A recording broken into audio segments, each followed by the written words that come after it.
My friends and I had a discussion specifically about what are the conditions that would make it so that you can't write. And to me, these conditions are actually quite short. They're not comprehensive. And I'd like to specify that a distinction has to be made with can't write and can't write well, being that I'm not really referring to the latter.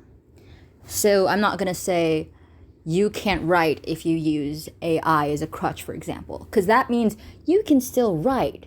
You just can't write well, and that's not what I'm referring to. Even a baby can write, but can a baby write well? That's not what I'm talking about anymore.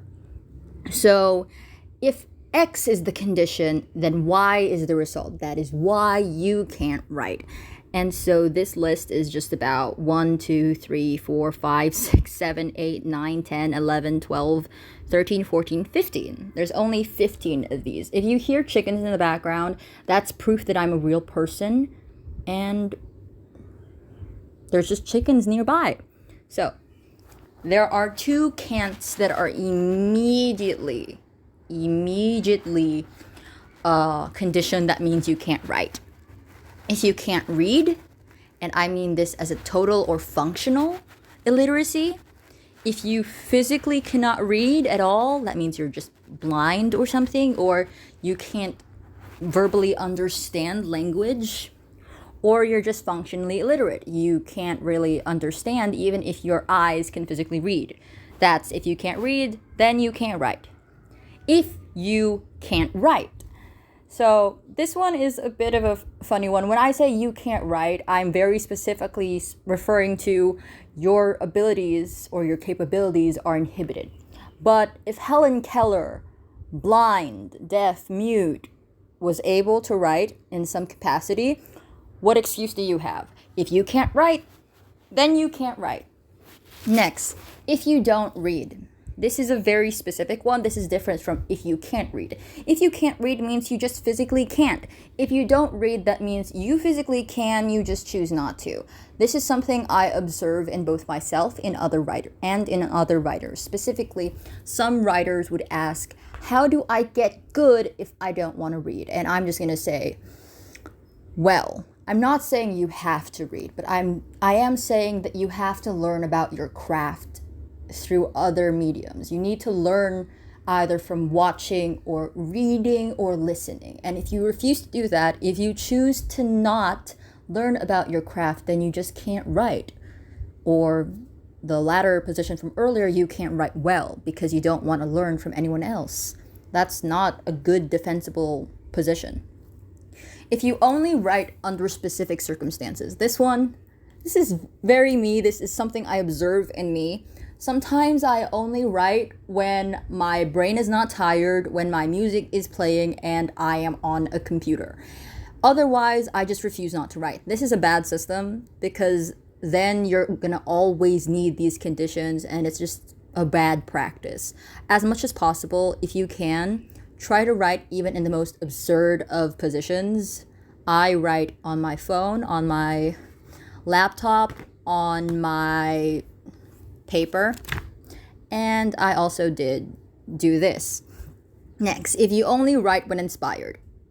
This is kind of just a non-problem, but also, if you only write when inspiration strikes you, it will make your skills not be as practiced as much, because writing is less a talent and more so a discipline, a skill. You have to do it constantly, and only by doing it constantly will you improve. If you only do it once in a blue moon when an idea strikes you so perfectly and the light strikes through the curtains so beautifully, well, you're not going to practice that skill to the extent that people who practice it often do. Next is a dual one. It's if you reject criticism or feedback, and if you compare or judge yourself too critically and too often. By if you compare, that means you see other writers writing super well and you're like, Jesus, I can't write as well. That's bad. If you also just, when you're reading it and you're like, Jesus, this is so bad, that's bad. It can be factually true that this is worse on some degree, either objective or subjectively. But try to do that less, because rejecting critique and being too critical are both harmful to the writing process. As much as possible, you have to strike a balance. You need to be healthily removed enough from your work to accept that slights against your work are not slights against your person as a writer. Next, if you demand perfection, specifically in the drafting phase, this is very me. It's okay if you want to write and you have to make it as good as possible. That's different than demanding perfection, especially in a draft phase. It won't be perfect instantly. Half of the time it's going to be dog shit. You need to work on that piece and make it good over time with practice, with editing. It won't be a magnum opus instantly. You have to work on that.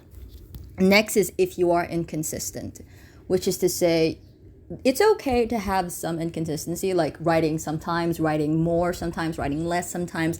But when I say inconsistent, I mean you will spend so long just not writing, and during that period of inconsistency, your skills will atrophy to some degree, and that's not good. It's okay to take breaks, especially for your mind, but if you are inconsistent, that can be also very harmful to your writing process. It's not that you can't write, but that your writing abilities will take a tank. If you switch drafts too often, this is something that I do a lot. I have a lot of drafts, and so instead I put my system of writing down my ideas and shelving them if I get inspired to do them again, but I'm currently busy doing something. Well, I can work on both, but it's gonna just be bad for both quality-wise. And so I have to just focus on one. I have to be consistent with which draft I'm working on. If I'm not inspired by it anymore, then I can switch.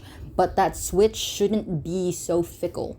You have to be at least a bit disciplined when it comes to writing. If you are demotivated and easily, for me, there's this person in my life who, when she says something bad about my writing, I suddenly want to stop writing it. Don't listen to that voice. Like, you can take all of these criticisms and you should respond to them constructively if you can. You don't have to, but you can. But don't make the one person not liking it or the many people not liking it as this thing is bad, because there's always going to be an audience for it, even if it's not your current audience.